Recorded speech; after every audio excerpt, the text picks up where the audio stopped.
भाई जो गुरु वचन पे डट के कट गए फंद 84 के। कबीर सागर पद्य भाग में दोहों, चौपाइयों, शब्दों, आरतियों, साखियों में, कविताओं में लिखा है। जहां जहां प्रमाण के लिए वाणी आवश्यक थी वहां वहां वाणियों को लिखकर ग्रंथ की यथार्थता को बनाए रखा है। वाणियों में गूढ़ रहस्य छुपे हैं। पद्य भाग यानी दोहों, चौपाइयों तथा शब्दों में लिखा होने के कारण मुझदास के अतिरिक्त कबीर सागर के गूढ़ ज्ञान को आज सन 2012 तक कोई नहीं बता पाया। कबीर सागर में लिखे हुए गूढ़ ज्ञान को, गूढ़ रहस्यों को आज तक ना कोई समझ पाया और ना यथार्थ में कोई बता पाया। क्यों नहीं बता पाया भाई और बहनों? क्योंकि जिस कबीर परमात्मा ने धर्मदास जी को निमित्त बनाकर 650 साल पहले कबीर सागर लिखवाया था, उस कबीर सागर के रहस्य को स्वयं कबीर परमात्मा ही खोल सकता है। स्वयं कबीर परमात्मा ही आकर पढ़ा सकता है, बता सकता है, समझा सकता है। जीव के बस की बात नहीं है। तो आज स्वयं धरती पर सतगुरु रामपाल जी के रूप में कबीर परमात्मा प्रकट हैं और उन्होंने कबीर सागर के गूढ़ रहस्यों को समझाया है। इस कबीर सागर का सरलार्थ पुस्तक में उस रहस्य को मक्खन की तरह निकालकर ऊपर रख दिया है। आप जी इस पुस्तक को पढ़कर दांतों तले उंगली दबाओगे। अब उस अनमोल अमृत ज्ञान को आसानी से समझकर ज्ञान की घूंट पीकर जन्म मरण का रोग समाप्त करवाओगे। जिसका नाम सागर है उसकी था अर्थात अंत पाना कितना कठिन है। इसी प्रकार परमात्मा के दिए ज्ञान को जानना खाला जी का घर नहीं है। स्पष्ट कर दिया गुरुदेव ने कि कबीर परमात्मा के द्वारा दिए गए ज्ञान को समझना, जानना कोई खाला का घर नहीं है, यानी इतना आसान नहीं है।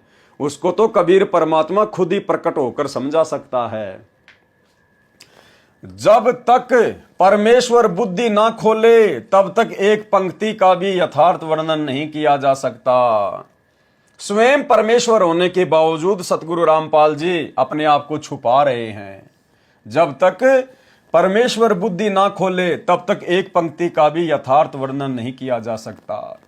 यह आप और हम भाई बहनों के लिए है कि जब तक सतगुरु रामपाल जी परमेश्वर हमारी बुद्धि ना खोले तब तक उनके द्वारा सरल बनाकर किए गए अनुवाद को भी समझ पाना बड़ा मुश्किल है, बड़ी टेढ़ी खीर है। परमेश्वर जी ने अपनी अपरंपार कृपा की है जो कलयुग के प्राणियों पर रहम है। यानी भाई और बहनों, गुरुदेव भगवान ने आज जो विशेष जो रजा की है, जो कृपा की है, कबीर सागर के गूढ़ रहस्यों को सरल करके, सोर्ट करके 650 पेज का एक नया कबीर सागर का जो सरलार्थ बना दिया है, ये हम कलयुग के तुच्छ बुद्धिजीवों के ऊपर कबीर परमात्मा सतगुरु रामपाल जी भगवान की विशेष मेहर है, विशेष रजा है। परमेश्वर जी ने अपनी अपरंपार कृपा की है जो कलयुग के प्राणियों पर रहम है। आप और हमारे ऊपर रहम किया गुरुदेव भगवान ने। परमेश्वर कबीर जी ने कहा है कि गुरु बिन काहू न पाया ज्ञाना, जो थोता बूझ छड़े मूड किसाना।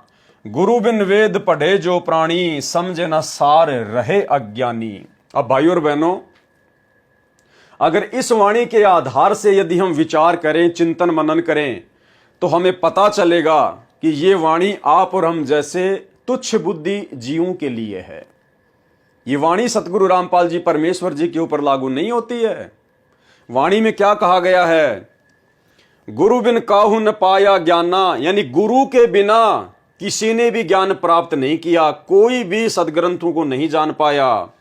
जो थोथा बुस छड़े मूड किसाना, अनाज निकालने के बाद में छिलकों को कूटने से अनाज नहीं निकलेगा।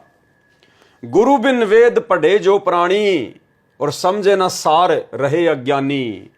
यानी गुरु से सदग्रंथों को पढ़े बिना, गुरु से वेद, गीता, कुरान, पुराण, बाइबल को पढ़े बिना हम कभी भी उसका सार नहीं निकाल सकते। ये वाणी आप और हमारे लिए है, हमारे पूज्य गुरुदेव भगवान पर लागू नहीं होती है। क्योंकि पूज्य गुरुदेव भगवान सतगुरु रामपाल जी ने जिस नेक आत्मा को अपना मुंह बोला गुरु बनाया है वर्तमान में, 17 फरवरी 1988 को आदरणीय राम देवानंद जी को जो अपना मुंह बोला गुरु बनाकर एक लीला की है, एक भूमिका निभाई है भगत की। भाइयों और बहनों, आदरणीय राम देवानंद जी अक्षर ज्ञान रहित थे, वे अनपढ़ थे, एक भी दिन स्कूल नहीं गए, उनको अक्षर ज्ञान नहीं था। उन्होंने ना कभी वेद पढ़े, ना कभी गीता पढ़ी, ना कभी कुरान पढ़ी, ना कभी बाइबल पढ़ी। तो ऐसे अनपढ़ अक्षर ज्ञान रहित गुरु से सतगुरु रामपाल जी परमेश्वर जी ने कौन से दिन वेद पढ़े, कौन से दिन गीता पढ़ी, जो सतगुरु रामपाल जी परमेश्वर जी ने मात्र उनकी 6 साल तक संगति की और उसके बाद में इन्होंने पूरे विश्व के शास्त्र पढ़ा दिए। यानी सन 1988 में सतगुरु रामपाल जी ने आदरणीय राम देवानंद जी को अपना मुंह बोला गुरु बनाया, उनसे नाम दीक्षा ली लोक दिखावे में। और 1993 में सतगुरु रामपाल जी सत्संग करने लग गए थे। भाइयों और बहनों, आदरणीय राम देवानंद जी अनपढ़ थे। संत रामपाल जी ने उनसे ना कभी वेद पढ़े, ना गीता पढ़ी, ना बाइबल, ना कुरान। और वाणी क्या कह रही है? गुरु बिन वेद पढ़े जो प्राणी, समझे न सार रहे अज्ञानी। तो सतगुरु रामपाल जी परमेश्वर जी ने कौन से दिन अपने मुंह बोले गुरु आदरणीय राम देवानंद जी से वेद पढ़े, गीता पढ़ी, कुरान पढ़ी, पुराण पढ़े? कौन से दिन? एक भी दिन नहीं पढ़े। फिर सतगुरु रामपाल जी परमेश्वर जी को पूरे विश्व के धर्मशास्त्रों का इतना ज्ञान कैसे हो गया भाई? क्योंकि वाणी में एक शब्द है भाई और बहनों, अगर आपने ध्यान दिया हो तो, गुरु बिन वेद पढ़े जो प्राणी, ये प्राणी शब्द है। प्राणी यानी जीव। आप और हम है प्राणी, आप और हम है जीव। यदि कोई जीव, यदि कोई मनुष्य गुरु के बिना वेद, गीता, कुरान, पुराण को पढ़कर समझना चाहेगा तो वो जिंदगी में नहीं समझ पाएगा। लेकिन खुद परमात्मा यदि एक प्राणी की भूमिका करे, खुद कबीर भगवान यदि एक जीव की भूमिका करे, एक मनुष्य की भूमिका करे, तो उसके लिए ये वाणी लागू नहीं है। तो सतगुरु रामपाल जी परमेश्वर जी कोई प्राणी नहीं है, कोई आम व्यक्ति नहीं है, कोई मानुष नहीं है। इसलिए इनको गुरु बनाकर वेद, कुरान, पुराण, गीता आदि पढ़ने की आवश्यकता नहीं थी और ना है। इन्होंने अपना मुंह बोला गुरु मात्र आदरणीय राम देवानंद जी को इसलिए धारण किया। यदि आज सतगुरु रामपाल जी अपना गुरु नहीं बनाते तो लोग कहते कि सतगुरु रामपाल जी ने कौन सा गुरु बनाया है जो गुरु बनाने की आवश्यकता है। सतगुरु रामपाल जी ने किसको अपना गुरु बनाया है जो हमें भी गुरु बनाने की आवश्यकता पड़ेगी? संत रामपाल जी को। हम आम प्राणियों को भक्ति मार्ग पर लगाने के लिए सतगुरु रामपाल जी परमेश्वर जी ने इस प्रकार की भूमिका की है। अन्यथा अनपढ़ गुरु का शिष्य आज पूरी दुनिया को धर्मशास्त्र सिखा रहा है। ईसाइयों को बाइबल का ज्ञान नहीं, हिंदुओं को वेदों का ज्ञान नहीं, मुसलमानों को कुरान का ज्ञान नहीं, और वो ज्ञान सतगुरु रामपाल जी परमेश्वर जी ने खोल के रख दिया, पहली कक्षा का कायदा बना दिया वेदों को।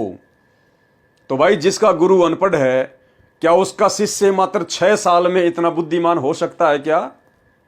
कभी नहीं हो सकता, जिंदगी में नहीं हो सकता। तो सतगुरु रामपाल जी परमेश्वर स्वयं कबीर भगवान है, परमात्मा है, अल्लाहु अकबर है। इन्होंने केवल लोक दिखावे में आदरणीय राम देवानंद जी को अपना मुंह बोला गुरु धारण किया है, अन्यथा इन्हें गुरु बनाने की कोई आवश्यकता नहीं है, क्योंकि सतगुरु रामपाल जी स्वयं जगत गुरु हैं। जगत गुरु, जाति हमारी जगत गुरु, परमेश्वर है पंथ। और गरीब दास लिखित पढ़े, मेरा नाम कबीरा कंत।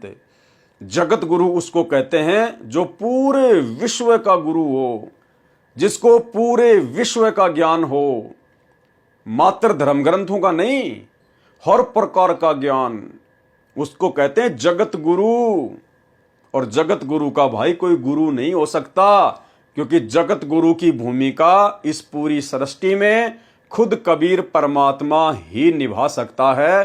अन्य जगत गुरु आपको जगह जगह बैठे हुए मिल जाएंगे, वो जगत गुरु नहीं है, वो तो मनमुखी गुरु हैं।